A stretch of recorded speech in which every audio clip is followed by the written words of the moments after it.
नमस्कार, news circle में स्वागत है आपका। मैं हूं योगेश मिश्रा। भारतीय जनता पार्टी इन दिनों सेवा अभियान चला रही है, भाजपा की नीतियों को जन जन तक पहुंचाने का प्रयास कर रही है। इन सब बातों को जानने समझने के लिए हमारे साथ आज भारतीय जनता पार्टी व्यापार प्रकोष्ठ के संयोजक विनीत शारदा जी हैं। सर, न्यूज़ सर्कल में आपका बहुत बहुत स्वागत। सर, भारतीय जनता पार्टी सेवा अभियान चला रही है, जन जन तक योजनाओं की उपलब्धियाँ बता रही हैं। कौन कौन सी खास योजनाएँ हैं जो आप जनता को बताना चाह रहे हैं? देखिए, भारतीय जनता पार्टी देश हित में लगातार काम करती है जी। पंडित दीनदयाल उपाध्याय जी से लेके परमादरणीय श्यामा प्रसाद मुखर्जी जी तक, अटल बिहारी वाजपेयी जी से लेके आदरणीय आडवाणी जी तक, और अब देश के जनप्रिय लोकप्रिय विश्व के सबसे बड़े राजनेता भारत के प्रधानमंत्री परम श्रद्धेय नरेंद्र मोदी जी आज देश को जिस प्रकार से भारत की 140 करोड़ देवतुल्य जनता की मन की चिंता करते हैं, उनके काम की चिंता करते हैं, मैं समझता हूँ देश का सौभाग्य है देश को ऐसा प्रधानमंत्री मिले। ठीक सर, एक चीज़ और बताइए कि जीएसटी रिफॉर्म को लेकर, जो जीएसटी रिफॉर्म हुई, जीएसटी जो घटी है, इसको लेकर भी आप लोग जन जन तक जा रहे हैं। जीएसटी रिफॉर्म की ज़रूरत क्यों पड़ी? मैं पहले तो आपके माध्यम से अपने देश के लोकप्रिय प्रधानमंत्री आदरणीय नरेंद्र मोदी जी को उत्तर प्रदेश की 2.25 करोड़ व्यापारियों की ओर से जीएसटी में भारी दर कम करने के लिए मैं अभिनंदन करना चाहता हूं और धन्यवाद देना चाहता हूं। 15 अगस्त को लाल किले की प्राचीर से मोदी जी ने देश की 140 करोड़ देवतुल्य जनता को वादा किया कि इस दिवाली से पहले जनता को एक बड़ा तोहफा देंगे। तो देश के प्रधानमंत्री नरेंद्र मोदी जी ने हिंदुत्व सनातन धर्म के सबसे बड़े त्यौहार नवरात्रि के पहले दिन 22 सितंबर को जीएसटी काउंसिल की बैठक में बड़ा फैसला हुआ। जीएसटी पे 28% की दर को ख़त्म किया गया, साथ में 12% की दर को ख़त्म किया गया। आज से 8 वर्ष पहले हम जीएसटी को लाए थे। Goods and service tax GST को 8 वर्ष पहले लाए, तो 8 वर्ष से लेकर आज तक हम 900 बार जीएसटी में संशोधन कर चुके हैं। हमने कभी कोई भी जीएसटी लाए तो हमने उसमें हिटलरशाही और सोच नहीं दिखाई जो कांग्रेस ने दिखाई थी। कांग्रेस वैट लाई थी, तो कांग्रेस ने वैट लगाते समय एक वादा किया था कि वैट की कर प्रणाली पूरे देश की एक होगी, परंतु जब वैट आया कांग्रेस का तो हर स्टेट की अलग अलग कर प्रणाली हुई। 27 से 29 किस्म के टैक्स वैट के अलावा अलग थोपे गए और जनता की आंखों में धूल झोंका गया, जनता को झूठ बोला गया, और जब वैट लगाया तो जनता के साथ धोखा दिया गया। इसी प्रकार से उत्तर प्रदेश में समाजवादी पार्टी, मरहूम माननीय मुलायम सिंह जी की सरकार थी। मुलायम सिंह जी ने चुंगी खत्म की थी, चवन्नी व्यापारी को दी थी, चैरिटेस के नाम पे 1 रुपया उसकी जेब से निकालने का काम किया था। परंतु भारतीय जनता पार्टी की 2014 में सरकार बनी। प्रधानमंत्री गुजरात के छोटे से गांव के चाय बेचने वाले व्यापारी के बेटे ने भारत की बागडोर संभाली, तो सबसे पहला काम किया नोटबंदी को ख़त्म किया, तो दलाली ख़त्म कर, बिचौलियों को ख़त्म किया और बड़ा काम किया। 27 किस्म के टैक्स ख़त्म करके उनको एक जीएसटी के अंतर्गत लाने का काम किया। जो व्यापारी लाइन में लगा करता था, जो उद्यमी लघु उद्यमी उद्योग डालने के लिए परेशान होता था, और उत्तर प्रदेश और देश में भारत मेरा पिछड़ता जा रहा था, विदेश में भारत की छवि खराब होती जा रही थी, अर्थव्यवस्था 12वें नंबर पर थी कांग्रेस के ज़माने में। जीएसटी लाने के बाद उस पर लगाम लगी, बिचौलिए ख़त्म हुए, दलाली ख़त्म हुई, ऑनलाइन व्यवसाय शुरू हुआ, और जो एक जो तलवार लटकी रहती थी मेरे छोटे से छोटे दुकानदार, एमएसएमई, लघु उद्योग, कुटीर उद्योग पे, तो हमेशा तलवार लटकी रहती थी माफियों के रूप में जो लोग उनको अधिकारी टैक्सेस के नाम पर उनका शोषण करते थे, उसको ख़त्म करने का काम अगर किसी ने किया तो भारतीय जनता पार्टी की नरेंद्र मोदी सरकार ने किया। और सबसे बड़ा वायदा जो इस बार पूरा किया, उस समय देख रहा हूँ पूरे उत्तर प्रदेश में मेरा जाना हुआ है। हम जीएसटी रिफॉर्म के नाम पर व्यापारी, हम विधानसभा वाइज हम व्यापारी सम्मेलन कर रहे हैं। कल भी मैं अपने अमरोहा के धनोरा में विधानसभा सम्मेलन करके आ रहा हूँ। पूरे उत्तर प्रदेश में हर जिले में व्यापारी सम्मेलन करे हैं और व्यापारियों में के साथ साथ आम जनता में उत्साह है। सब आप ये समझ लीजिए, टूथपेस्ट से लेके, ऐनक से लेके, चश्मे से लेके, जूते चप्पल से लेके, कपड़े से लेके, रोजमर्रा की सुबह परिवार सोकर उठता है, रात को सोता है, उसकी दिनचर्या की सभी चीज़ों को सस्ता कर देना। तो सर सवाल जो है ना, कहना आसान है पर करना बहुत मुश्किल है, पर करके दिखाया भारतीय जनता पार्टी सरकार ने। सवाल जो है विपक्षी दल सवाल तो ये पूछ रहे हैं, जब ये इतना जरूरी था तो इतना समय क्यों लिया गया? वो कहते हैं साहब हुजूर आते आते बहुत देर कर दी। तो ये विपक्ष के पास कहने को कुछ नहीं है। विपक्ष कायदे में राजनीति भूल चुका है, क्योंकि विपक्ष हमेशा चाहे कांग्रेस रही हो चाहे कम्युनिस्ट, महंगाई थी, इस बात को मानते हैं? मेरे मित्र ने बताओ ना, विपक्ष में चाहे कांग्रेस रही हो चाहे कम्युनिस्ट रहे हो, चाहे बंगाल की ममता दीदी हो, चाहे पहले केजरीवाल रहे हो, चाहे उत्तर प्रदेश में समाजवादी पार्टी की सरकार रही हो, चाहे बहुजन समाजवादी पार्टी सरकार रही हो, यानी भी चाहे तमिलनाडु में स्टालिन की सरकार हो, चाहे पंजाब में इसकी केजरीवाल की सरकार, कोई भी हो, विपक्ष हमेशा, विपक्ष में हम भी रहे हैं, पर इन लोगों को पता ही नहीं है कि राजनीति में क्या इनका मापदंड नहीं है। ये तो भाई भतीजावाद, परिवारवाद, भ्रष्टाचार, आतंकवाद, सर वो सवाल में डूबे रहते हैं। वो जीएसटी के लिए पूछ रहे हैं, वो कहें जब इतना जरूरी था तो इतना समय क्यों लगा दिया गया? एक सवाल, इस बात का जवाब वो मांग रहे हैं आपसे कि जब इतना जरूरी था जीएसटी को लेके, आप लोग इतने आश्वस्त हो रहे हैं, इतना महोत्सव मना रहे हैं, बचत महोत्सव मना रहे हैं, तो बचत देने में इतना विलंब क्यों कर दिया गया? हमने आपसे क्या कहा? 8 वर्ष पहले हम जीएसटी लाए, ठीक, 8 वर्ष से हम कितनी बार संशोधन कर चुके, कितने 900 बार संशोधन कर चुके। हम जब जनता के बीच में जाते थे, जनता बताती थी कि इसमें ये दिक्कत है, ये परेशानी है, हम संशोधन करते थे। और इस बार का संशोधन, ये संशोधन बहुत बड़ा संशोधन है। कोई देश, बगल का देश हमारे भारत को धमकी दे, अब भारत पे 50% टैरिफ लगा दे और थोप दे, और भारत के स्वदेशी को अपमान कर दे। भारत में आज सुई से लेकर हवाई जहाज तक बनता है। आज भारत में क्या नहीं बनता है? आप देखिए, पहलगांव में 22 अप्रैल की घटना होती है, 26 मेरे सनातनियों को मार दिया जाता है। पाकिस्तान के आतंकवादी आते हैं, मारते हैं। सिंदूर ऑपरेशन हमारी सरकार छेड़ती, हमारे वीर सैनिक उनको मारते हैं, उनको पाकिस्तान में आतंकवादियों का अड्डा खत्म करते हैं। तो कौन करता है? स्वदेशी। पहले एक रिवॉल्वर की, पिस्टल की गोली भी भारत में नहीं बनती थी। आज ब्रह्मोस बनता है। आज ब्रह्मोस मिसाइल पाकिस्तान के आतंकवादियों को खात्मा करके आती है। आज तेजस बन रहा है। आज भारत में रफाल भी मंगाया जाता है सर। आज भारत में मंगाया, छोड़िए क्या मंगाया जाता है।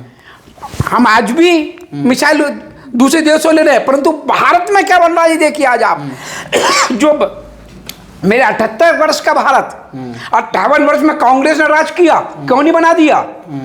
हमने पिछले साढ़े 11 वर्षों में भारत को कहां से कहां पहुंचा दिया। आज सुई से लेकर हवाई तक भारत बन रहा है। आज मोबाइल 55% भारत में बन रहा है। आज भारत विश्व का सबसे बड़ा मार्केट है। ठीक सर, आज सबसे बड़ी बाजार में आपको पहले जवाब दे दूं विपक्ष की बात का। हमने जीएसटी को लाके आज ये खुशियां भारतीय जनता पार्टी का कार्यकर्ता नहीं बना रहा है। आप बाजार में जाइए, पिछली दिवाली देखिए और इस बार दिवाली देखिए, रौनक है बाजार में। माता बहनों की रसोई सस्ती कर दी, किसानों की खेती में चमन खिल गए, युवाओं को रोजगार मिल गया।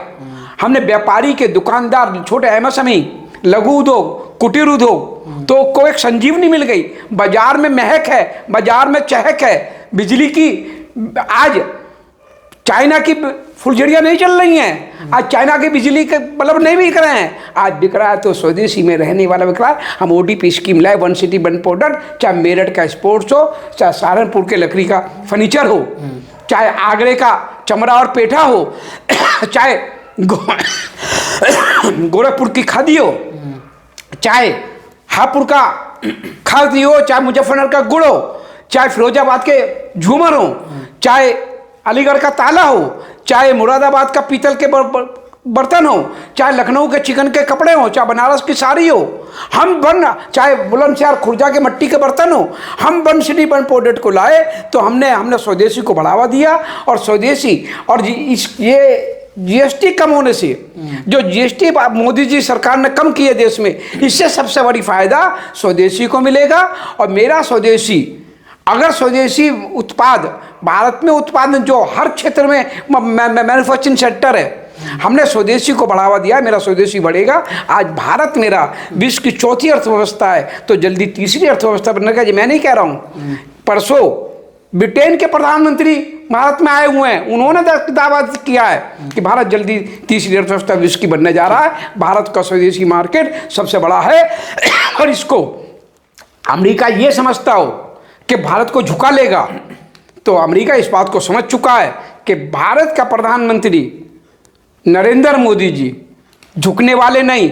वो 140 करोड़ देवतुल्य जनता, भारत की जनता की शक्ति उनके साथ है। तो उन्होंने कह दिया कि अमेरिका ये चाहे, भारत इतना अपना, भारत के व्यापारियों ने कह दिया, उद्यमियों ने कह दिया, अपना माल हम रसिया बेच लेंगे, इटली बेच लेंगे, जापान जर्मनी बेच लेंगे, बाकी देशों में बेच लेंगे, अमेरिका हम पर लगा तो अमेरिका नहीं बेचेंगे। स्वदेशी अगर बढ़ेगा, स्वदेशी को अगर फायदा होगा, तो आप देख लीजिएगा भारत जल्दी विश्वगुरु बनेगा, भारत जल्दी सोने का शेर बनेगा। ये नेतृत्व श्री नरेंद्र मोदी जी का नेतृत्व है, जो भारत के स्वदेशी को बढ़ावा देने का। मैं तो आपके माध्यम से कहना चाहता हूँ। सर, एक सवाल का जवाब दीजिएगा। हम यूपी के सियासी मामले की बात कर लें। 2027 का चुनाव आना है। बीजेपी तो आप लोग चुनाव मोड में रहते ही हैं। मायावती की रैली हो जाती है कल, और अच्छी खासी संख्या में बहन जी की रैली होती है। अब सियासी इक्वेशंस हैं, पॉलिटिकल इक्वेशन चेंज होने लगते हैं। अब विनीत जी से हम ये जानना चाहेंगे कि आपकी टक्कर अब किससे रहेगी 2027 में? भारतीय जनता पार्टी की टक्कर किसी से नहीं, भारतीय जनता पार्टी से सबकी टक्कर है। भारतीय जनता पार्टी का कार्यकर्ता जब सुबह को उठता है, नहीं तो आपका विपक्षी दल कौन सा रहेगा? मैंने कहा ना, भारतीय जनता पार्टी की टक्कर किसी से नहीं है। भारतीय जनता पार्टी की से टक्कर सब मानते हैं, चाहे वो कांग्रेस हो, जिसकी राजनीति जमीन खिसक चुकी है, झूठ पे उनकी राजनीति चलती है। हथेली पर सरसों जमाने का काम कांग्रेस बरसों से करती आई है, और हथेली पर सरसों को भी जमा नहीं करती है। समाजवादी पार्टी ने उत्तर प्रदेश को 25 साल पीछे करा। लूट, डकैती, हत्या, रंगदारी, चौथ वसूली, हफ्ता वसूली से उत्तर प्रदेश जलता था। गन पॉइंट पर उत्तर प्रदेश में व्यापारी को लूट लिया जाता था। माता बहनों के साथ सड़कों पर बलात्कार की घटनाएं होती थी, पुलिस वालों को गोली मार दी जाती थी। देश का चौथा स्तंभ पत्रकारों को गोली मार दी जाती थी। टाटा, बिरला, अंबानी, अडानी जैसे उद्योगपति उत्तर प्रदेश में उद्योग डालने को तैयार नहीं होते थे। 75 जिलों का मेरा सूबा, 5 जिलों में बिजली आती थी। सड़कों का हाल बेहाल था, गड्ढों में सड़कों में गड्ढे। हमारी सरकार बनी, केंद्र में मोदी जी प्रधानमंत्री बने, उत्तर प्रदेश में योगी मुख्यमंत्री बने। 75 जिलों का मेरा सूबा, 62 जिलों में मेडिकल कॉलेज खोल दिए, 2 जिलों में एम्स रायबरेली गोरखपुर खोल दिए। हमने माता बहनों को 4.5 करोड़ माता बहनों को फ्री में गैस के सिलेंडर चूल्हे दिए। तो 5.25 करोड़ माता बहनों को हमने सर ढकने का उनको सब घर दिया। 5 लाख रुपए का आयुष्मान बीमा दिया। आज पैसे के अभाव में कोई भी माँ का बेटा दम नहीं तोड़ सकता, कोई सुहागन विधवा नहीं हो सकती पैसे के अभाव में। ये हमने किया। हमने व्यापारी को 10 लाख रुपए का एक्सीडेंटल बीमा दिया। तो हमने एमएसएमई में काम करने वाले, लघु उद्योग में काम करने वाले उसके कर्मचारी को 5 लाख रुपए का एक्सीडेंटल बीमा दिया। हमने 6 एयरपोर्ट उत्तर प्रदेश में होते थे, हमने 19 एयरपोर्ट दे दिए, 7 अंतर्राष्ट्रीय एयरपोर्ट दे दिए। मेरठ से बगल का जेवर विश्व का सबसे बड़ा अंतर्राष्ट्रीय एयरपोर्ट बन रहा है। हमने सड़कों का जाल दे दिया, हमने एक्सप्रेसवे दे दिया। मेरठ से दिल्ली का रास्ता 4 घंटे का होता था, हमने 40 मिनट समेट दिया। भारत का सबसे बड़ा एक्सप्रेसवे मेरठ से प्रयागराज बनकर तैयार इस साल के एंड में हो जाएगा। 7 घंटे का प्रयागराज का रास्ता है, जो 14 घंटे का रास्ता है। दिल्ली से देहरादून 2 घंटे में पहुंच जाएंगे, हमने ऐसे एक्सप्रेसवे दे दिया। हमने पूरे भारत में एक्सप्रेसवे का जाल दिया, हमने पूरे भारत में एयरपोर्ट का जाल दे दिया, हमने पूरे भारत में 19 एम्स खोल दिए। तो मेरा ये कहना है कि भारत में पहले अनेकों प्रधानमंत्री हुए जिन्होंने भारत की चिंता नहीं की। चिंता की तो भाई भतीजावाद की, चिंता की तो परिवारवाद की, चिंता की तो भ्रष्टाचार में डूबे, थप्पे पर थप्पे रुपए की सजा करते थे। जब उन पे जांचें हुई, ईडी की जांचें हुई, पता चला कहां से कहां पहुंचे। और एक कांग्रेस के राहुल बाबा बार बार कहते हैं कि चोरी चोरी चोरी चोरी। अरे काहे की चोरी? वोट चोरी तो वोट चोरी करते हैं आप लोग। वोट चोरी कांग्रेस करती आई है। आप नेहरू जी से लेके मनमोहन सिंह जी तक देख लीजिए, वोट चोरी हमेशा की है। भारतीय जनता पार्टी का अकेली पार्टी है जो लोकतंत्र पर विश्वास करती है। अगर हमने वोट चोरी की होती तो हमारी 450 सीट आती, 240 सीट लोकसभा में नहीं आती, और इनकी 99 सीटें नहीं आती। इनसे पूछिए वोट चोरी इसे कहते हैं? झूठ बोलना, हथेली सरसों जमाना। अरे राहुल जी, आप एक बड़ी पार्टी के एक नेता हो और विपक्ष के लोकसभा में आप विपक्ष के नेता हो, इस तरीके का झूठ बोलना अच्छा नहीं देता। चोरी करी तो गांधी परिवार ने करी। पूछना चाहता हूं मैं गांधी परिवार से, सम्मानित तरीके से पूछना चाहता हूं, श्रीमती इंदिरा गांधी जी के पति का नाम आज तक श्रीमती इंदिरा गांधी जी ने क्यों नहीं बताया? क्यों नहीं राजीव गांधी जी ने अपने पिता के नाम को आगे रखा? और राजीव गांधी क्यों नहीं उन्होंने रखा कि मैं राजीव फिरोज खान हूं? क्यों नहीं राहुल गांधी जी अपने बाबा की मजार पे कभी फूल चढ़ाने गए? क्यों नहीं उन्होंने कहा मैं क्यों नहीं अपना गोत्र बताते हैं? क्यों नहीं कहते कि मैं फिरोज खान का पोता? अरे भाई पहले सुन लीजिए मेरी बात को, फिर पहले मेरी बात पूरी हो जाए। फिरोज खान का पोता हूं मैं, क्यों नहीं बताते? फिरोज खान साहब पारसी मुस्लिम थे, तो ये कहां से ब्राह्मण हो गए? मेरी जनता की आंखों में धूल झोंकने का काम करते हो, झूठ पे झूठ बोलते हो। ये कांग्रेस के डीएनए में झूठ है। और पब्लिक को बेवकूफ बनाने का काम छोड़ दो। ये भारत की पब्लिक, भारत की जनता देवतुल्य है, ये सब जानती है कि नेहरू जी से लेके इंदिरा जी से लेके मनमोहन सिंह जी तक हमेशा छलने का काम किया। और अब उनके पोते राहुल गांधी जी जिस प्रकार से झूठ की परत चला रहे हैं, झूठ की परत में एक बार जनता के सामने कह दें कि मैं राहुल गांधी नहीं, मैं राहुल फिरोज खान हूं, मैं फिरोज खान का पोता हूं, तो मैं मान जाऊंगा ये परिवार झूठ नहीं बोलता है, मैं मान जाऊंगा ये झूठी राजनीति नहीं करते हैं। अरे भाई, अगर मैं पोता लाला ओम प्रकाश का अग्रवाल का हूं तो लाला ओम प्रकाश का ही पोता रहूंगा मैं, तो मुझे कहने में क्या बुरे जाता है? और भारत में संस्कार है, भारत में गोत्र माँ का नहीं चलता, दादी का नहीं चलता, भारत में गोत्र चलता तो पिता का चलता है, पहचान पिता के नाम से के चलती है। और उनकी तो माता जी भी देश विदेश की हैं। तो ये मेरा आपको कहने का मकसद है कि आप जिस प्रकार से कर रही है कांग्रेस, पता चल जाएगा बिहार में। एक आखिरी सवाल, बिहार में पता चल जाएगा भारतीय जनता पार्टी के एनडीए की भारी बहुमत से सरकार बन रही है और वहां का विपक्ष एक आखिरी सवाल खत्म होने वाला है। एक आखिरी सवाल का जवाब हम आपसे जानना चाहेंगे। आई लव मोहम्मद को लेके बड़ा विवाद हुआ है और जो दूसरी पार्टियां हैं उन्होंने बैनर लगाने शुरू करे, I love Muhammad, I love Mahadev. I love Muhammad पे आप क्या कहेंगे? देखिए साहब, मैं पहले आपको कहूं, ये भारत है। 33 कोटि देव देवताओं का वास भारत में होता है। ब्रह्मा विष्णु महेश भारत में बसते हैं। भारत की 140 करोड़ देवतुल्य जनता में अगर कोई बसता है तो ब्रह्मा जी बसते हैं, विष्णु जी बसते हैं, महेश बसते हैं। ये भगवान श्री राम का जन्म उत्तर प्रदेश में हुआ है, भगवान श्री कृष्ण का जन्म हुआ है, बौद्ध का जन्म हुआ है। हम किसी की कास्ट के किसी महापुरुष को कुछ नहीं कहना चाहते, परंतु भारत में, खासतौर उत्तर प्रदेश में, आप माई लव मोहम्मद कहो, हमें ऐतराज नहीं, पर माई लव मोहम्मद के नाम पर आप तुष्टीकरण की राजनीति करोगे, आप हिंदू बहन बेटियों के साथ अत्याचार करोगे, आप लव एंड जिहाद करोगे, ये भारत की जनता बर्दाश्त नहीं करेगी। उत्तर प्रदेश में अब की जनता बर्दाश्त नहीं करेगी। यहाँ श्री मोदी, श्री योगी की सरकार है। अगर माई लव कहना है, अगर माई लव कहना है तो 880 वर्ष के बाद हिंदुस्तान में हिंदुओं का राजा अगर कोई हुआ तो उसका नाम है नरेंद्र मोदी। 880 वर्ष के बाद हिंदुओं का राजा और उत्तर प्रदेश में कोई हुआ तो उसका नाम है योगी आदित्यनाथ।